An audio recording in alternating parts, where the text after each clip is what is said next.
The night my mother looked me in the eye and said, "You're not half the woman your sister is." Something inside me didn't just break, it fell silent. The room froze. The air felt too heavy to breathe. Even the clock on the wall seemed to stop ticking. I looked up from my plate, my voice steady but sharp enough to slice through the silence. "Then maybe," I said, "she can start paying your rent." Forks clattered. My father's face went pale. My mother blinked like I'd spoken a language she didn't know. My sister Ava just smirked, that same perfect smile that always got her out of trouble. That was the night everything changed. But truthfully, it didn't start there. It started years earlier, with a phone call that changed the course of my life. My name is Lily Hart. I'm 28 years old, and for most of my life I've been the quiet one in a family that never knew what to do with quiet. From the outside, I look fine. Steady job, clean apartment, quiet weekends. I manage finances for a shipping company near Portland's harbor. I'm good with numbers. Numbers make sense. Numbers don't lie. I wish families worked that way. Every Friday night, I drive 30 minutes to my parents' house for family dinner. It's not really optional. If I skip, Mom calls nonstop. If I don't answer, Dad texts, "This family has a seat for you. Don't leave it empty." So I go, every week. Same driveway, same smell of roast chicken, same sound of Ava's laughter echoing from the kitchen before I even open the door. She's the star of every story. Ava Hart, the lawyer, the golden child. Her photo wall starts from the front hallway and stretches all the way to the dining room, graduations, awards, her firm's ribbon cutting. My degree, it's in a frame near the laundry room, out of sight like I've always been. Dinner is a script I know by heart. Ava just won another case. Ava's firm is expanding. Ava's thinking of buying a new house. Then my turn. "Lily, how? Work." Always the same tone, polite, detached, as if they're asking the weather. I nod, sip my wine, and say, "Good." Because what's the point of saying more when no one's really listening? I used to think this was normal, that every family had a favorite, that love was something you earned by being useful. But that illusion shattered one cold February night 3 years ago when Mom called, her voice shaking. "Lily, we need help. Your father's contract fell through. The mortgage is behind. If we miss this payment, the bank might send a notice. Just this once, sweetheart, please." I didn't even think. I sent everything I had, my house savings, my safety net, my future. I told myself it was temporary. Family helps family. That's what good daughters do. Mom cried, promised to pay me back soon. But soon turned into months. Then years. Every time I thought about asking, she'd text, "Just this month, sweetheart. Next month will be better." I kept saying yes, because saying no felt like betrayal. At first, I told myself I was doing it out of love. But deep down, I was doing it out of fear. Fear of losing even the little space I had in that family. So I set up an automatic transfer. $2,000 every month, quiet and invisible. I didn't even want them to thank me anymore. I just wanted peace. But peace is expensive when you buy it with silence. One night, I logged into my bank account and finally did the math. The number glowed on the screen, $72,000. I stared at it, waiting to feel something: anger, regret, sadness. But all I felt was empty. That's when I realized I hadn't just lost money, I'd lost myself. A few weeks later, I was at another Friday dinner. Mom was bragging about Ava's new car. Dad laughed so loud his glass almost tipped over.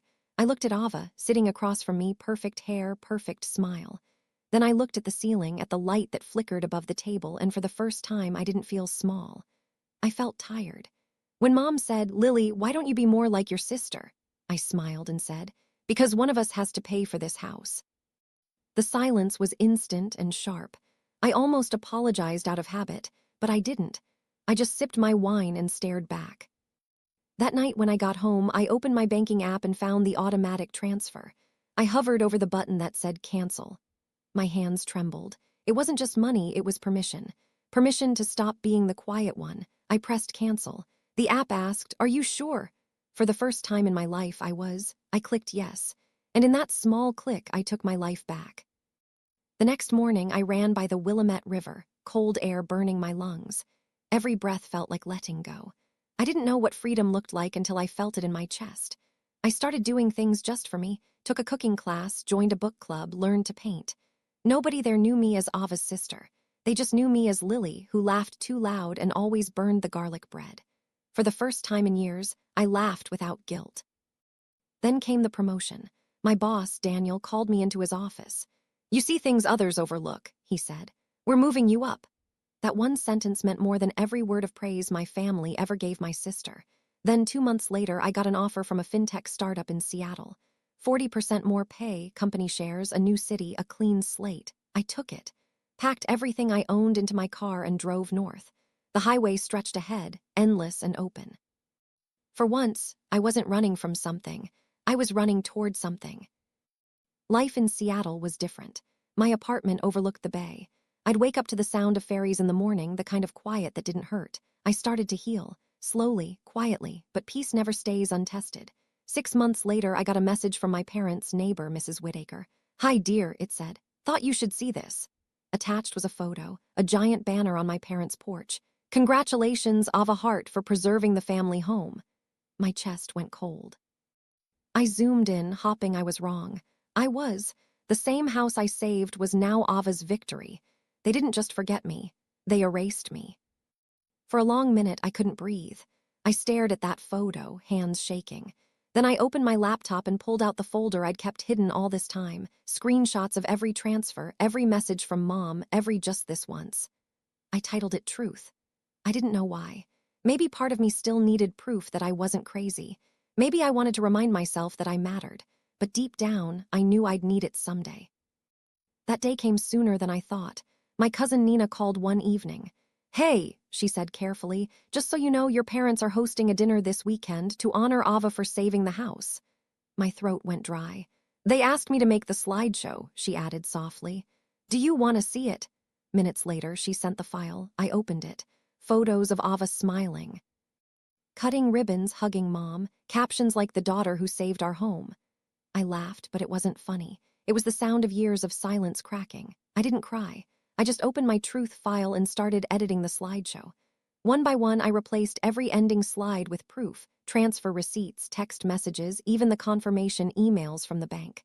The last slide was a picture of the house. My caption, "This was my contribution, don't forget it." The dinner was that Saturday at a downtown Seattle restaurant. I did RSVP. I didn't warn them, I just showed up.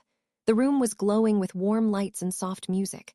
My parents stood by the bar, surrounded by guests, beaming with pride. Ava was in the center, her arm around Mom's shoulders, looking every bit the perfect daughter. Dad took the mic. We're here tonight to celebrate Ava, he said, his voice proud, for preserving our family home. Applause filled the room.